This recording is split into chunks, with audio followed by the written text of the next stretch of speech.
আসসালামু আলাইকুম প্রিয় দর্শক, আজকে ফেব্রুয়ারি ৯ তারিখ, ১২ তারিখে নির্বাচন, মাঝে মাত্র ২ দিন, ১০ এবং ১১। ১১ হবে না, ধরেন ১০ তারিখ, কারণ ১১ তারিখে তো নির্বাচনী প্রচারণা বন্ধ হয়ে যাবে, ২৪ ঘন্টা আগে তো বন্ধ হয়ে যায়। তো সেই সময় তো আমরাও হয়তো তেমন কিছু কথা বলতে পারবো না, কারণ আমার এই কথা যদি কোনো না কোনো দলের পক্ষে অথবা বিপক্ষে যায়, সেটাও আসলে আইনগতভাবে ঠিক হবে না। তো সেই হিসেবে আমরা ধরতে পারি আর মাত্র ২ দিন, আজকে এবং আগামীকালকে আমরা কথা বলবো নির্বাচনের সম্ভাবনা নিয়ে, নির্বাচনে কে কেমন করতে পারে তা নিয়ে। আমি গতকালকে একটা প্রিডিকশনের মতো দিয়েছিলাম, সেটা আমি দুটো সোর্স থেকে পাওয়া প্রিডিকশন দিয়েছিলাম। আমরা বলেছিলাম, এটা নিয়ে অনেক আলোচনা হয়েছে, অনেকে দেখেছেন, অনেকে নানা রকম মন্তব্য করেছেন। তো এই ধরনের আলোচনা হতেই থাকবে, তারপরেও কিন্তু প্রিডিকশনে চলতে থাকবে। আপনারা মিলিয়ে নেবেন আপনাদের চিন্তার সঙ্গে। এটা কোনো ভিত্তি নেই, কিন্তু আমি আবারও বলছি, জরিপের কোনো ভিত্তি নেই, প্রেডিকশনের কোনো ভিত্তি নেই। যে যার যার মতো করে চিন্তা করেন এবং যার যার সোর্স থেকে তারা পান। ধরা যাক, কথার কথা আমি বলি, আমি বিভিন্ন জায়গার সঙ্গে লোকের সঙ্গে আলাপ করার চেষ্টা করছি।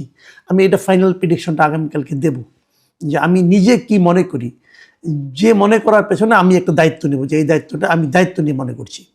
তো আজকে দেখেন, শেষ দিকে বলে হয়তো আজকে এই শহরে আমি দুটো জরিপ পেলাম, জনমত জরিপ পেলাম এই নির্বাচন নিয়ে, এবং দুটোই বেশ বড়ভাবে করেছে তারা, মানে অনেক লোকের মধ্যে এই জরিপটা করেছে। প্রথম যে জরিপটার কথা বলছি, দুটো আমি পত্রিকায় পেয়েছি, পত্রিকা থেকে আমি নিচ্ছি, মিডিয়া থেকে। এই প্রথম জরিপটা হলো eminence associates for social development, সংক্ষেপে EASD, এরা একটা জরিপ করেছে, এর নামে একটা সংস্থা। তারা ৪১,০০০ মানুষের মতামতের ভিত্তিতে এই জরিপটা পরিচালিত করেছে। ৪১,০০০ কিন্তু অনেক বিরাট সংখ্যা, এবং তারা দেশের বিভিন্ন জায়গায় জরিপটা করেছে, মানে একদম বিভিন্ন আপনার আসন ধরে ধরে ওখানে গিয়েছে, অনেকের সঙ্গে বিভিন্ন প্রক্রিয়াটা তারা বলেছে কীভাবে তারা প্রক্রিয়ায়িত করেছে, এবং তাদের যে প্রাপ্তিটা সেটাও তারা প্রকাশ করেছে। তাদের প্রাপ্তিতে বলা হয়েছে, যদি ভোটের হিসাবে হয়, যে প্রায় ৬৬.৩% ভোটার নাকি বিএনপিকে ভোট দিবে, এটা তাদের জরিপের ফল।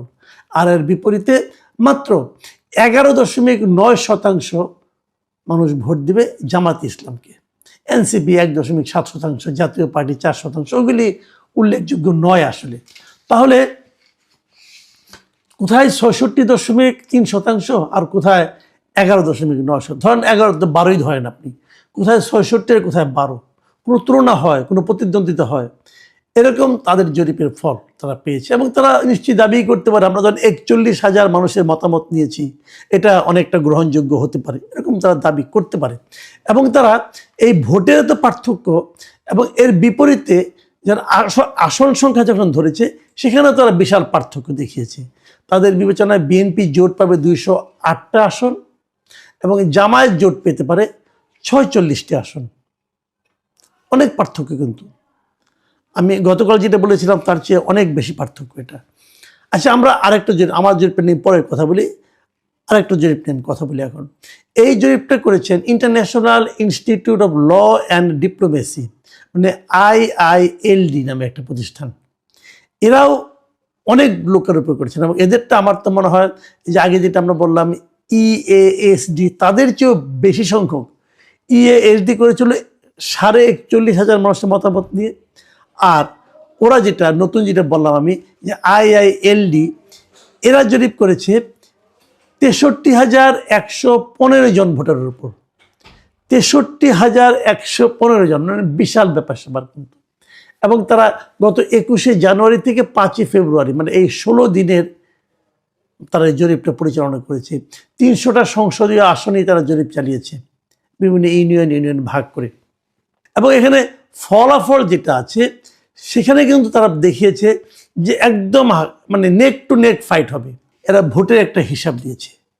এই ভোটের হিসাবে তারা বলেছে যে দুই দলের মধ্যে, মানে দুইটা জোটের মধ্যে, বিএনপি এবং জামাতের জোটের মধ্যে একটা হাড্ডাহাড্ডি লড়াই হবে।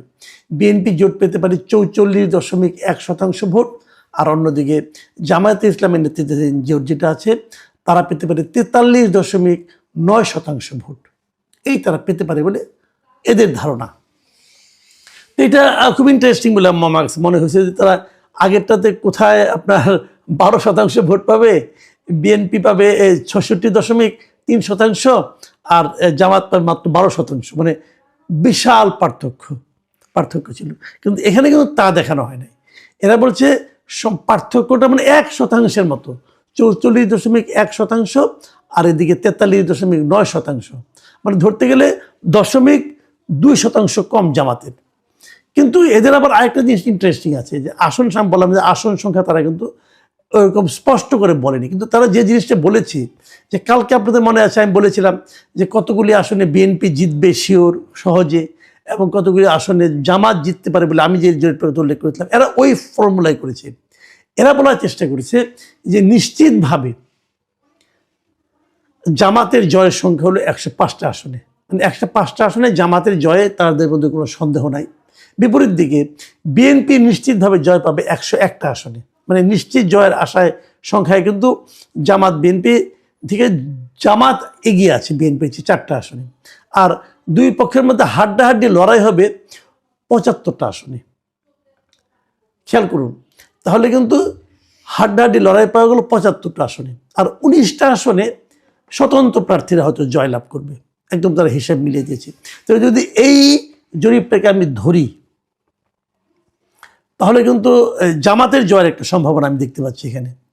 আপনার মনে আছে ওনারা বলেছেন যে জামাতের নিশ্চিত আসন হলো 105টা, আর গতকালকে আমি বলেছিলাম যে জামাতের নিশ্চিত আসন হচ্ছে 51টা, মানে অনেক পার্থক্য কিন্তু।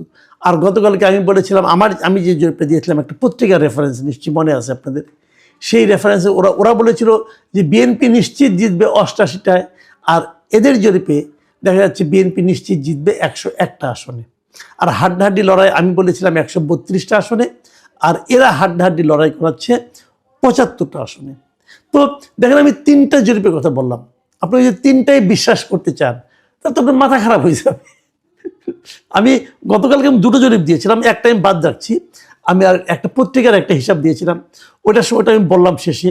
ওটার সঙ্গে এই যে আজকে যে 2টোর কথা বললাম, যে একটা হলো IILD এবং আরেকটা হলো EASD, এই যে 2টা প্রতিষ্ঠানের জরিপ, আর অনেক টাকা পয়সা খরচ করেছে। একটাতে প্রায় 64,000 লোক, আরেকটাতে 41,000 লোক, এত লোককে কথা বলেছে। তো এত ডিফারেন্স কেন হবে, এত পার্থক্য কেন হবে? একজন বলছে মানে EASD, তারা বলছে জামাত পেতে পারে 46টা আসন, আর ওখানে বিএনপি পেতে পারে 208টা আসন, বিশাল ডিফারেন্স। আর পরেরটায় দেখা যাচ্ছে যে জামাতেরই বরং একটু বেটার হচ্ছে অবস্থানটা, মানে 105টা আর 101টা নিশ্চিত, আর হাড্ডাহাড্ডি 75। তো যোগ করলে 75 যদি অর্ধেকও ধরি, তত জামাতে এগিয়ে যাচ্ছে। তো এই যে ডিফারেন্স, এটা কেন? আমি কিন্তু বহুদিন বলেছি যে জরিপ জিনিসটা না অনেকটা ওই যে পত্রিকার রাশিফলের মতো, পড়তে মজা লাগে, আলোচনা করতে মজা লাগে, কিন্তু এর উপর নির্ভর করা যায় না। আমার এবারও মনে হচ্ছে তাই হবে, নির্ভর করা যায় না। আমি ভাবছি শেষ দিনের মতো আজকে আপনাদের এই অনুষ্ঠানটা মানে আপ করার পর আমি আজকে আমার নিজের চ্যানেলে আরেকটা জরিপ দেবো আমি, এবং এটা হয়তো আমি কালকে ওইটা নিয়ে এবং অন্য বিষয় নিয়ে আলোচনা করব। আমি কি পেলাম মাঠ থেকে সেই আলোচনাটা করব, এবং আবার এই অনলাইন জরিপে কী হয় সেটাও আলোচনা করব।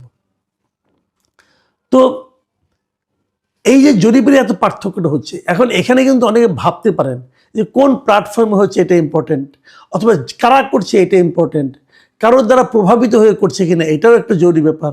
অনেক সময় হয় না এরকম যে টাকার বিনিময়ে অনেকে জরিপ করে দেয়, বিশেষ একটা পার্টিকে একটু ভালো অবস্থানে দেখিয়ে দেওয়া, একটা হিউজ অ্যামাউন্টের টাকা তারা হয়তো অনেকে ব্যয় করে, সেটাও হতে পারে। কোন জরিপ কেন হয়েছে আমি বলতে পারবো না। তবে এই পর্যায়ে এসে আমি একটা কথা বলে শেষ করবো, সেটা হলো গিয়া নির্বাচন তো হয়ে যাবে, 12 তারিখে নির্বাচন হবে, তারপর কি হবে? সেটা আমি আগেও বলেছি, আবারও বলি আরেকবার। সেটা হলো নির্বাচনের পর প্রথম যে সমস্যাটা হবে সেটা হলো নির্বাচনের ফল প্রকাশ নিয়ে একটা আলোচনা এরই মধ্যে আসছে। ইলেকশন ইঞ্জিনিয়ারিং কি হবে? এই আলোচনাটা আসতো না। এই আলোচনাটা আসার পেছনে মূলত যেটা কাজ করছে আমি মনে করি সেটা কাজ করছে এই তত্ত্বাবধায়ক সরকারের কিছু কর্মকাণ্ড। এই তত্ত্বাবধায়ক সরকারের প্রধান উপদেষ্টা ডক্টর ইউনূসের যে প্রেস উইং, সেই press secretary mister Shafiqul Alam আরও আগে বেশ কয়েকদিন আগে উনি বলেছিলেন এবার নির্বাচনের ফল ঘোষণা করতে দেরি হবে। এই যে কথাটা না, এটা হলো ম্যাজিক সেন্টেন্স। এই সেন্টেন্সের কারণে, এই একটি বাক্যের কারণে পুরো দেশের ভোটারদের মধ্যে, প্রার্থীদের মধ্যে একটা আতঙ্ক ঢুকে গেছে। দেরি কেন হবে? দেরি হওয়ার কি কারণ থাকতে পারে? প্রশ্ন হচ্ছে কয়েকটা। দেখেন, অনেকে বলবেন দুটো ব্যালট গুনতে সময় লাগবে। ওকে ফাইন, দুটো ব্যালট। আপনার বলেন তো, যখন মেয়রের সিটি কর্পোরেশন নির্বাচন হয় তখন ব্যালট থাকে কোটা? তখন তো আপনার একটা সিটি কর্পোরেশনের মেয়রের ব্যালট থাকে, একটা সংরক্ষিত আসনে ব্যালট থাকে, এবং আরেকটা কমিশনারদের ব্যালট থাকে। ইউপি নির্বাচনে এরকম থাকে, 3টা ব্যালট থাকে।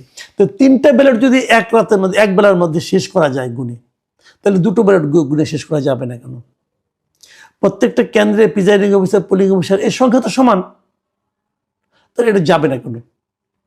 আর তার উপর এই ব্যাপারে আগে ভাগেই প্রেস সেক্রেটারি কেন এই কথাটা বলেন? এটা কি প্রেস সেক্রেটারি বলার বিষয়?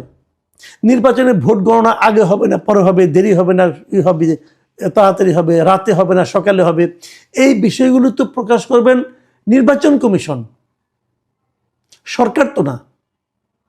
এবং প্রেস সেক্রেটারি তো নাই। উনি যার প্রেস সেক্রেটারি, মানে মিস্টার ডক্টর ইউনুস, ওনারও তো এখতিয়ার নাই বলার এই যে নির্বাচনের রেজাল্ট ঘোষণা করতে দেরি হবে কি তাড়াতাড়ি হবে, উনিও বলতে পারেন না। তো পুরো জিনিসটা নির্বাচন কমিশনের এখতিয়ারে, কিন্তু ওনারা বলছেন। কেন বলছেন? এই যে কেন বলছেন, এই প্রশ্নের উত্তর খুঁজতে গেলে প্রথমেই মনে আসে যে তাহলে কি ইলেকশন ইঞ্জিনিয়ারিংয়ের একটা সম্ভাবনা আছে?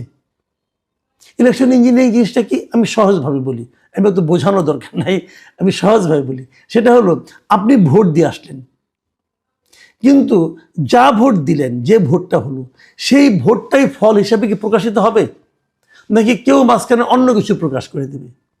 মাঝখানে কি দুদিন ফলগুলো আটকে রেখে তারপরে প্রকাশ করা হবে? যখনই ফলগুলো আটকে থাকবে, যখনই ফল প্রকাশে বিলম্ব হবে, তখনই কিন্তু মানুষের মধ্যে সন্দেহটা আরো দানা বাঁধবে। আচ্ছা, যদি সরকার ইলেকশন ইঞ্জিনিয়ারিং করতে চায়, তাহলে কোন দিকে করতে পারে, কার পক্ষে করতে পারে? আপনারা ভেবেছেন একবার? কার পক্ষে করবে? জাতীয় পার্টির পক্ষে, নাকি ইসলামী আন্দোলনের পক্ষে? না, তাদের পক্ষে না। সম্ভাব্য দিক হলো কি, সন্দেহের তালিকা দেওয়া থাকে, এটা হলো জামাতে ইসলাম, এনসিপি, এদের প্রতি এই সরকারের একটা বিশেষ, মানে আপনার এক ধরনের ভালোবাসা প্রকাশিত এরই মধ্যে। বিএনপি হতে